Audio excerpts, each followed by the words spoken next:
कच्चं वाटण वापरून झटपट तयार होणारी अख्खा मसूरची रेसिपी आपण आज बघणार आहोत. कुठल्याही प्रकारचं कडधान्य भिजवलेलं नसेल आणि ऐन वेळेवर काय भाजी बनवावी असा प्रश्न पडला असेल तर ही रेसिपी तुम्ही ट्राय करू शकता. अगदी झटपट तयार होते आणि चवीला अतिशय अप्रतिम लागते. तर तुम्ही शेवटपर्यंत व्हिडिओ नक्की बघा. नमस्कार, मी मनीषाज किचनमध्ये तुमचं स्वागत आहे. तर आज आपण ढाबा स्टाईल अख्खा मसूर बघणार आहोत. त्यासाठी आपण आधी कच्चा मसाला वाटून घेणार आहोत. तर त्यासाठी मी इथे घेतलेले आहे 2 मध्यम आकाराचे कांदे, तुकडे करून घेतलेले आहेत मोठे मोठे. त्यानंतर अर्धा इंच आलं, 10 ते 12 लसणाच्या पाकळ्या आणि 1 मूठ भरून देठासह कोथिंबीर घ्यायची आहे. मी त्याचे देठ काढलेले नाही, देठासकटच घेतलेली आहे. तर ह्या सगळ्याची आपल्याला मिक्सरला बारीक पेस्ट करून घ्यायची आहे.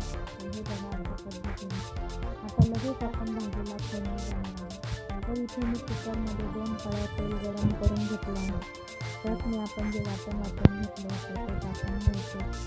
आता वाटण परतत असताना ते आपण कच्चाच मसाला वाटलेला आहे, त्याच्यामुळे वाटण आपल्याला चांगलं तेलावर सोनेरी रंग येईपर्यंत परतून घ्यायचं आहे. तेल सुटेपर्यंत वाटण परतायचं आहे, म्हणजे मग त्याचा सगळा कच्चेपणा जाईल आणि भाजीला टेस्ट छान येईल. तर हे बघा, तुम्ही बघू शकता अशा पद्धतीने वाटण छान परतून घ्यायचं आहे. तर माझं वाटण चांगलं परतून झालेलं आहे, तेल पण सुटलेलं आहे. आता आपण त्याच्यात काही पावडर मसाले टाकायचे आहेत. तर इथे मी 2 चमचे काळा मसाला टाकणार आहे. त्यानंतर मी त्यात टाकणार आहे 1 चमचा लाल मिरची पावडर, त्यानंतर अर्धा चमचा हळद. आता हे मसाले टाकल्यानंतर आपण पुन्हा थोडंसं चांगलं परतून घ्यायचं आहे. मसाले त्यात परतून घ्यायचे आणि मग नंतर आपल्याला लागेल तेवढं गरजेनुसार पाणी त्यामध्ये टाकायचं आहे. तर भाजी आपल्याला कितपत पातळ कितपत घट्ट करायची त्यानुसार पाणी आपण टाकायचं आहे, कारण कुकरला शिजवत असताना खूप जास्त पाण्याची पण गरज पडत नाही, पटकन शिजतं. तर इथे मी 1 वाटी अख्खा मसूर घेतलेला आहे. हा भिजवलेला नाही, कोरडाच आहे. मसूर पटकन शिजतो, मसूर शिजायला जास्त वेळ लागत नाही. तर तो स्वच्छ धुवून घ्यायचा 2 ते 3 वेळा आणि त्यानंतर त्या कुकरच्या भांड्यामध्ये आपण ते टाकून घ्यायचं आहे. तर हे बघा, तुम्ही बघू शकता. नंतर त्यात टाकायचं चवीप्रमाणे मीठ. त्यानंतर मी त्यात टाकणार आहे भाजलेल्या शेंगदाण्यांचा कूट. 2 ते 3 चमचे शेंगदाण्याचा कूट त्याच्यात टाकायचा आहे, त्यामुळे भाजीला चव खूप छान येते.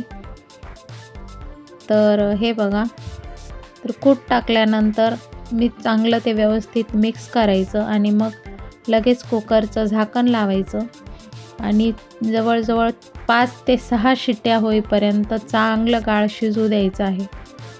तर आता मी त्याच्या शिट्या करून घेते. तर कुकर आपला आता झालेला आहे, त्याची वाफ पण पूर्ण निघाली आहे. तर आपण उघडून बघू. तर हे बघा, किती छान रसरशीत अशी भाजी आपली तयार झालेली आहे. तुम्ही बघू शकता, अगदी गाळ असा मसूर शिजून गेला आहे. तर अगदी झटपट आणि कमी वेळात ही भाजी तयार होते. अगदी तुम्हाला ऐन वेळेला काही सुचत नसेल तेव्हा जरी तुम्ही ही भाजी करायला घेतली तरी 15 ते 20 मिनटामध्ये भाजी तयार होते आणि चवीला तर अतिशय अप्रतिम लागते. सेम ढाब्यासारखी ही भाजी लागते. तर तुम्ही ही एकदा नक्कीच ट्राय करा. तर हे बघा, तुम्ही बघू शकता, ही भाजी तुम्ही भाकरीसोबत, चपातीसोबत किंवा भातावर पण छान लागते. भातासोबत पण खाऊ शकता. तर मी बनवल्या पद्धतीने तुम्ही एकदा हा अख्खा मसूर नक्की करून बघा, तुम्हाला नक्की आवडेल. तर तुम्हाला माझी रेसिपी कशी वाटली कमेंटमध्ये नक्की सांगा. अजून कुठली रेसिपी तुम्हाला बघायची असेल तर तेही सांगा. रेसिपी आवडल्यास रेसिपीला लाईक करा, शेअर करा आणि माझ्या चॅनलला सबस्क्राईब करा. अशाच नवनवीन रेसिपीजसोबत आपण पुन्हा भेटू. व्हिडिओ शेवटपर्यंत बघितला त्याबद्दल मनापासून धन्यवाद.